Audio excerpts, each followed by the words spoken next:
Assalamu alaikum everyone. Welcome to Travel Eat Repeat. Today we are going to make chicken coconut milk pulao. This recipe is a bit different than your usual pulao recipes, but it's so good that you will be making it again and again. So let's begin. Heat up a pan, add half cup of oil. Once it's hot, add cumin seeds, let them crackle a bit. Add half onion. You just have to stir it for a few seconds. You don't have to turn them into golden brown in color. Add some chopped capsicum. I'm adding green and red.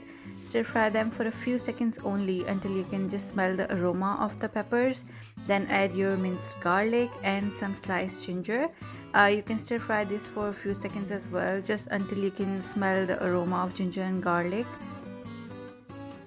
Then you can add the chicken. I'm using boneless chicken here. You can use bone-in chicken as well. You have to stir fry the chicken until all the water is evaporated and the chicken is light golden brown in color. It should look like this. Once it's fried, you can see the oil on the sides but no water. So at this stage you can add some broccoli.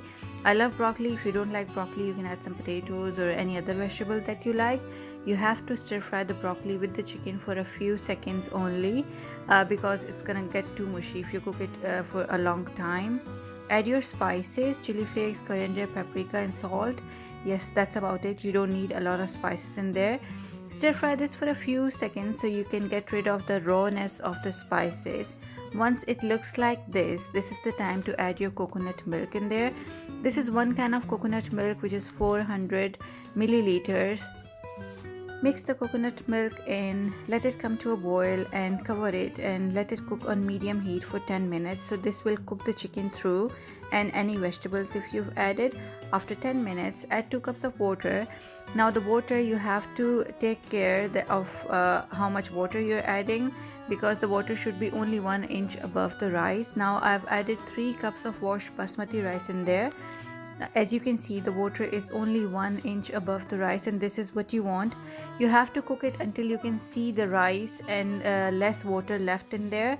At this time, sprinkle some garam masala on top and place some green chilies. This enhances the flavor of the pulao. Cook the pulao on the lowest heat, covered for 10 minutes, and then leave it for 10 more minutes after turning the heat off, and you will get perfectly fluffy rice. Enjoy this pulao. It doesn't need anything else with it. So I hope you like the recipe. Thank you for watching, and I'm gonna see you in the next video.